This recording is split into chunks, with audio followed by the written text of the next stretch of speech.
Hello students, basic electrical engineering में आज हम पढ़ने जा रहे हैं स्विच फ्यूज यूनिट के बारे में। एग्जाम में ये टॉपिक पे बहुत बार शॉर्ट नोट पूछी जाती है, जिसके अंदर हमें फ्यूज पे ही एक्सप्लेनेशन देना होता है, क्योंकि फ्यूज जो होता है वो हमेशा स्विच के साथ सीरीज में कनेक्ट किया गया होता है, इसलिए इसे बोलते हैं स्विच फ्यूज यूनिट। तो एग्जाम में किस तरीके से लिख के आना है वो सारी बातें आज हम करने वाले हैं। So I hope you are ready with your pen and paper. So without wasting much time, let us start this video. तो सबसे पहले तो फ्यूज का मतलब समझ लेते हैं। फ्यूज जो होता है एक वायर होता है, ये जो ग्रीन कलर से बनाया है ये एक वायर है जिसे फ्यूज हम बोलते हैं। अब ये जो फ्यूज होता है वो इलेक्ट्रिक सर्किट में कनेक्ट करके रखा होता है। एक इलेक्ट्रिक सर्किट हमने बना के रखी है जिसमें एक लोड हमने लगाया है, यानी कि बल्ब है, यानी कि कोई अप्लायंसेस है, इलेक्ट्रिकल अप्लायंसेस हमने लगाया है। तो यहाँ पे हमने फ्यूज लगाया है और यहाँ पे एक स्विच है, स्विच के साथ सीरीज में हमने फ्यूज लगा दिया है। अब फ्यूज क्या करेगा कि जब ओवरलोड कंडीशन होगा या फिर शॉर्ट सर्किट की कंडीशन आएगी, तब ऐसी कंडीशन से फ्यूज जो है वो हमारे अप्लायंसेस को प्रोटेक्ट करेगा। ठीक है, तो ये बेसिक फंक्शन है फ्यूज का। फ्यूज इलेक्ट्रिक सर्किट में लगाया गया होता है जो ओवरलोडिंग और शॉर्ट सर्किट कंडीशन से हमारे अप्लायंसेस को या फिर इक्विपमेंट को बचाता है। तो इसका डेफिनेशन लिखा है यहाँ पे, fuse is an electrical device है यूज्ड इन इलेक्ट्रिकल सर्किट में उसका यूज किया जाता है। क्यों? To protect the electrical equipments. कहां से? ओवरलोड से और शॉर्ट सर्किट से उसे बचाता है। अब क्वेश्चन आएगा कि यहाँ पे ओवरलोड का मतलब क्या होता है। ओवरलोड यानी क्या? मान के चलते हैं हमारे पास ऐसा 3 पिन का सॉकेट है जो कि 2 एम्पियर का है। ठीक है, अब इसके साथ हम मल्टी पिन लगा देते हैं, बाद में मोबाइल फोन चार्ज करते हैं, लैपटॉप कनेक्ट करते हैं, टीवी कनेक्ट करते हैं। ठीक है, यानी एक्चुअल में इसका कैपेसिटी कितना है? 2 एम्पियर का, और हम कितना करंट लेना चाहते हैं? 5 एम्पियर करंट लेना चाहते हैं। तब क्या होगा? यहाँ पे एक्सेस करंट फ्लो होना शुरू हो जाएगा, इसको ओवरलोड कंडीशन बोल देंगे। एक्सेस करंट फ्लो होने के कारण, ज्यादा करंट फ्लो होने के कारण क्या होगा? I²RT के हिसाब से हीट जनरेट होगा जो हमारी डिवाइस जो है उसे डैमेज कर सकता है। अब नेक्स्ट है हमारा शॉर्ट सर्किट। शॉर्ट सर्किट यानी क्या?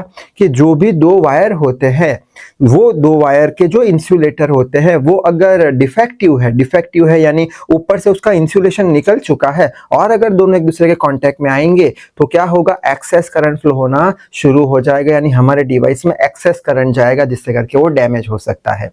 तो ओवरलोडिंग और शॉर्ट सर्किट कंडीशन से कौन बचाएगा? फ्यूज बचाएगा। ठीक है, और फ्यूज जो है होता है हमेशा हमारे लोड के साथ सीरीज में कनेक्ट किया गया होता है। तो वही लाइन लिखी है, फ्यूज सीरीज में कनेक्ट किया गया होता है लोड के साथ या इक्विपमेंट के साथ। ठीक है, आगे बढ़ लेते हैं। तो जब एक्सेस करंट फ्लो होता है, ज्यादा जब करंट फ्लो होता है तब क्या होगा? अभी हमने देखा I²RT के हिसाब से क्या होगा? उसके अंदर हीट प्रोड्यूस होगी। ठीक है, हीट प्रोड्यूस होगी। हीट प्रोड्यूस होने के कारण क्या होगा? ये जो फ्यूज है उसका टेम्परेचर बढ़ेगा। अब फ्यूज का जो मटेरियल होता है वो मटेरियल का मेल्टिंग पॉइंट बहुत ही कम होता है, यानी कम टेम्परेचर पे वो पिघल जाता है। तो टेम्परेचर फ्यूज का जब बढ़ेगा तब क्या होगा? वायर मेल्ट हो जाएगा। वायर मेल्ट हो गया यानी कि अब ये सर्किट कैसी हो गई? ओपन हो गई, करंट आगे जा पाएगा नहीं, यानी एक्सेस करंट हमारे इक्विपमेंट को डैमेज कर पाएगा नहीं, हमारा इक्विपमेंट प्रोटेक्ट रहेगा। ठीक है, दूसरी एक इंपॉर्टेंट बात, फ्यूज जो होता है वो हमेशा फेज वायर के साथ कनेक्ट किया गया होता है। ऐसे 2 वायर होते हैं, एक फेज वायर और दूसरा न्यूट्रल वायर। फेज वायर में से ही हमेशा करंट जाता है और न्यूट्रल वायर में से निकलता है, सर्किट कंटिन्यू रहती है। अगर देखा हो तो घर पे जब इलेक्ट्रिशियन आते हैं तब वो टेस्टर एक होल में डालते हैं और चेक करते हैं करंट किस में आ रहा है। तो जिसमें करंट आ रहा होता है वो हमारा फेज वायर होता है, जिसमें करंट नहीं होता वो न्यूट्रल वायर होता है। तो हमेशा फ्यूज को फेज वायर के साथ ही कनेक्ट किया जाता है। क्यों?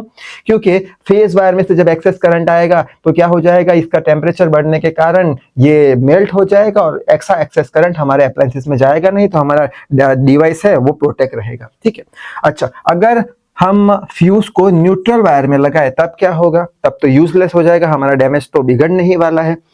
हमारा ये जो लोड जो है, इक्विपमेंट जो है वो तो बिगड़ने ही वाला है, डैमेज ही होने वाला है। कैसे?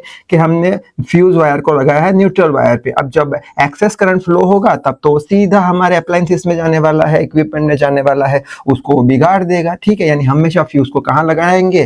फेज वायर के साथ ही लगाएंगे और स्विच के साथ सीरीज में कनेक्ट करेंगे। ठीक है, तो ये तरीका गलत हो जाएगा। अब इसके मटेरियल की बात कर लेते हैं। तो फ्यूज वायर का मटेरियल ऐसा होना चाहिए जिसका मेल्टिंग पॉइंट कम हो, जिससे करके वो एक्सेस करंट जब आए तब I²RT के हिसाब से हीट प्रोड्यूस हो तो टेम्परेचर बढ़ के वो तुरंत पिघल जाए, ठीक है। और उसके लॉसेस भी कम होने चाहिए और उसका कॉस्ट भी कम होना चाहिए। अब कौन से फ्यूज वायर के मटेरियल होते हैं? टीन का हो गया, लीड, जिंक, सिल्वर, कॉपर और एल्यूमिनियम के फ्यूज के वायर का यूज किया जाता है। इसके एडवांटेजेस देखे फ्यूज के, तो सबसे सस्ता होता है फ्यूज, ठीक है, और साथ ही साथ इसका मेंटेनेंस कुछ होता नहीं है। और ये जो फ्यूज होता है हमारी सर्किट को ब्रेक कर देता है, जिसमें वो कोई आवाज भी नहीं करता है, कोई भी आवाज नहीं होती और कोई भी धुआं वो बनाता नहीं है। अब इसके डिसएडवांटेज की बात कर लेते हैं। तो इसका एक ही डिसएडवांटेज है, कौन सा?